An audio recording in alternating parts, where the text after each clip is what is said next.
La palabra querencias, como también la palabra malquerencias, estaba fijada en el vocabulario de Jorge Luis Borges en los años 20 y 30. Y por querencias lo que él quería decir era un cariño profesado o un entusiasmo por alguna cosa. Entonces, una de las razones por las cuales le di como título a mi libro Querencias es porque los tres temas del libro, la guerra, la traducción y la filosofía como fuente de temas literarios, eran las querencias de Borges.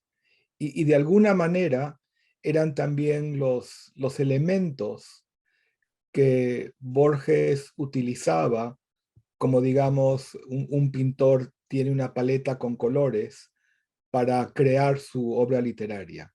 De modo que eran elementos esenciales al proceso de creación literaria de Borges. Tenía muy presente, hay muy pocos relatos o poemas de Borges que no tienen de manera directa o indirecta algún tema bélico. No creo que haya relato de Borges y muchos de los poemas que no dependan de un proceso previo de traducción, porque Borges tradujo toda su vida y muchas de sus ideas literarias surgieron del proceso de traducir. Y también para él la filosofía era una fuente muy rica de temas literarios. O sea, a él le interesaba leer a los filósofos, no tanto para que le proporcionaran una visión del mundo filosófica, sino porque le daban ideas para crear mundos literarios. Entonces es una de las razones por las cuales llamé el libro Querencias. Pero también Querencias es una manera de expresar mi propio cariño profesado por Borges, porque yo le tengo mucho cariño a la figura de Borges. Y le dediqué el libro a un maestro mío, a Luis Andrés Murillo, que murió hace un año y medio, tenía casi 100 años.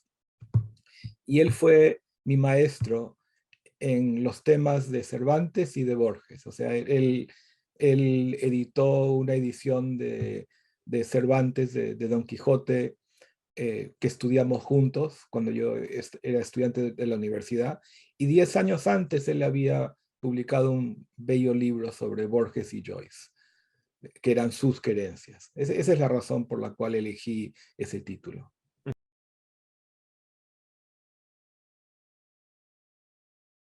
Es una muy buena pregunta también, porque en realidad yo creo que se podría escribir un libro entero sobre el tema de la guerra en Borges. Eso es un tema sumamente vasto.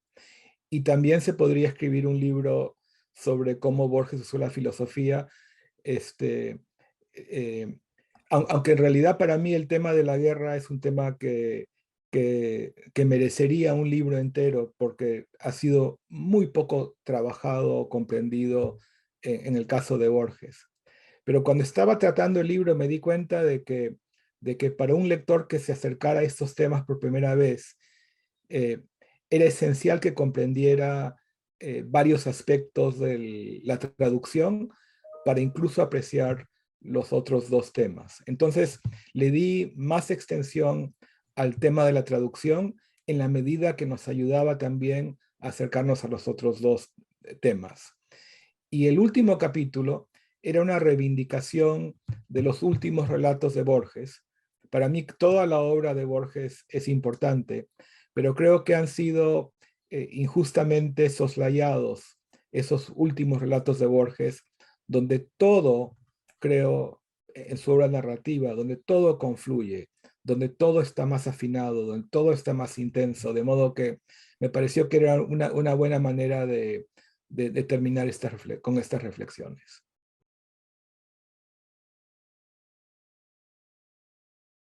Los dos libros, desde mi punto de vista, tienen un acercamiento metódico que es parecido.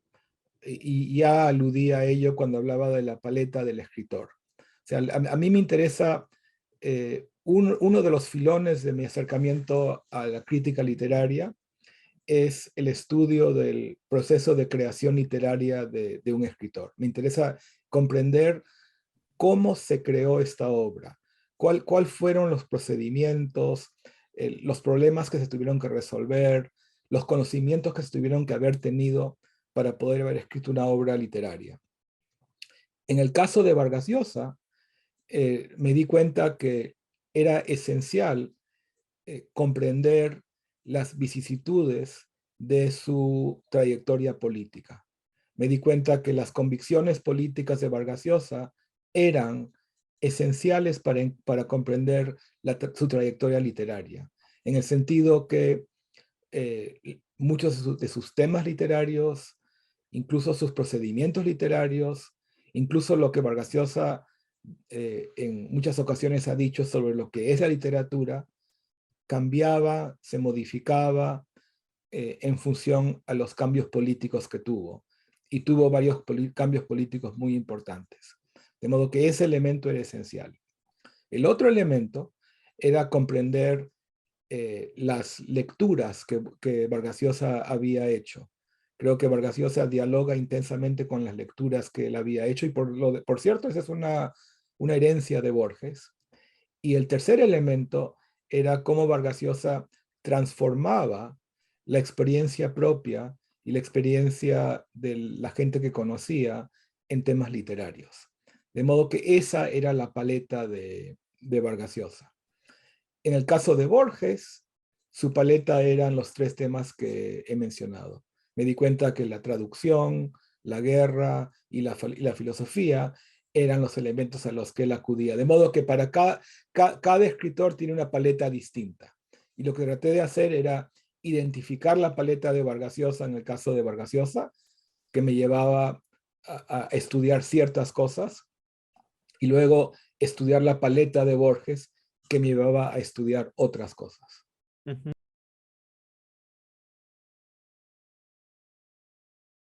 Un aspecto es no solamente que vivió la época de la Primera y la Segunda Guerra Mundial, sino que la Primera Guerra Mundial afectó a Borges de manera muy directa. O sea, el padre de Borges sufría una enfermedad congénita a los ojos, que más tarde también afectó a Borges. Y esa fue una de las razones por las cuales él quiso hacer un viaje a Europa con su familia. Justamente el año 1914. Iba a ser un viaje de algunos meses, pero cuando llegan a Europa, estalla la Primera Guerra Mundial. Y luego deciden esperar, pensaban que iba a ser algunas semanas, quizás un par de meses. Ellos no esperaban que la guerra que había empezado en Serbia aumentara. O sea, pensaban que se iba a resolver en cuestión de semanas. Pero no fue así, la guerra se siguió prolongando y la familia no pudo regresar a Argentina. Entonces, por la Primera Guerra Mundial, la familia se traslada, haciendo este viaje turístico, se traslada y se instala en Ginebra, en Suiza. Gracias a eso, Borges va a un colegio suizo donde aprende el francés, el alemán, el latín, y son influencias decisivas para su formación literaria. Es una formación literaria en la que cada día estaban pendientes de la guerra. O sea, estaban informadísimos de la guerra, tenían conocimientos clarísimos de la guerra. Entonces, ese es uno de los hechos de la biografía de Borges que explica la importancia que tuvo la Primera Guerra en su vida. Pero luego, cuando regresan a Argentina, él cada mes reseñaba un libro sobre la Primera Guerra Mundial. Y luego estaba muy, muy al tanto de la situación bélica y política de Europa, y estudió la Segunda Guerra Mundial con muchísimo cuidado. O sea, reaccionó ante ella cuando sucedía, escribió sobre ella después de que sucediera, tuvo un gran impacto en la escritura de sus libros. Pero además, yo creo que habría que añadir otra gran dimensión, que son las guerras americanas. Porque los padres de Borges, ambos, nacieron en la región o se criaron en la región de Entre Ríos. En otras palabras, cuando nacen los padres de Borges, ellos viven en región bélica. Era una región en la que habían guerras civiles o guerras entre caudillos en Uruguay, Argentina, incluso Brasil. Había un recuerdo claro de las guerras con Paraguay. O sea, y muchos de los parientes de Borges habían luchado en las guerras de independencia, participaron en estas guerras civiles, eh, y son guerras que concluyen unos 5 o 6 años después del nacimiento de Borges. De modo que están muy presentes en la conciencia de la familia de Borges. Así, las guerras americanas y las guerras mundiales son esenciales en la formación de la persona de Borges, y él aprovechó el impacto que todo eso tuvo en él y su familia para crear literatura.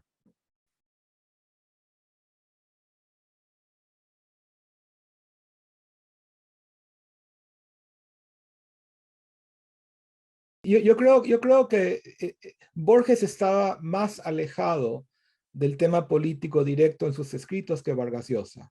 Creo que a Borges sí le interesaba el tema de la guerra, sí le interesaba los peligros del fascismo, los peligros del nazismo, ese tipo de cosas le preocupaba mucho, pero no, este, en fin, y es cierto que en una serie de textos americanos de Borges, uno tiene que conocer con lujo de detalles la situación política en la que suceden estos relatos para poder comprenderlos.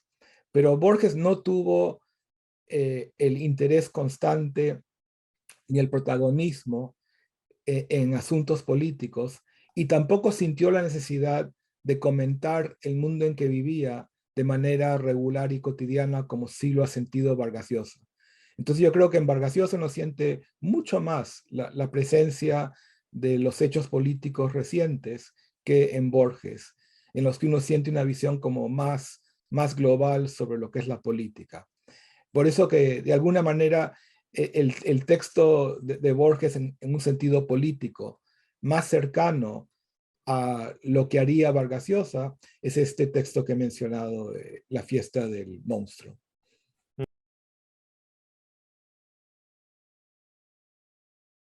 Yo creo que la traducción es un poco la espina dorsal de la obra de Borges. Su primer texto publicado a los 10 años es una traducción, y creo que hacia el final de su vida, el último libro que él publica es también una traducción. Él tradujo con María Kodama, lo firman juntos, un libro que se llama La alucinación de Gylfi, que es una traducción de una saga nórdica que siempre interesó a Borges, y me parece notable que concluya su carrera literaria con una gran traducción, que es una pequeña obra maestra que se debería estudiar como tal, que Borges hizo, y a lo largo de su vida siempre tradujo. O sea, en la época en la que salen los textos más famosos, los relatos más famosos, él diariamente traducía, a veces con amigos. O sea, él se reunía cada noche con Adolfo Bioy Casares y con Silvino Campo, prácticamente cada noche, cenaban juntos y traducían juntos. O sea, era una actividad constante. O sea, él tradujo toda su vida. Cuando perdió la vista, él reclutaba amigos para ayudarle a traducir, porque no podía ver. Entonces traducía con ellos, firmaba textos, tradujo toda su vida. Eh, en un momento de su vida, cuando le preguntaban a él cómo definirlo, él decía, bueno, en primera instancia soy traductor, pero luego eso con el tiempo se modificó y empezó a decir, soy lector en primera instancia. O sea, primero leo y luego viene lo demás. O sea, soy un lector cuidadoso, y a partir de esas lecturas van a surgir otras cosas. Es también por eso que le doy ese énfasis a la traducción en el libro, en el capítulo como central del libro.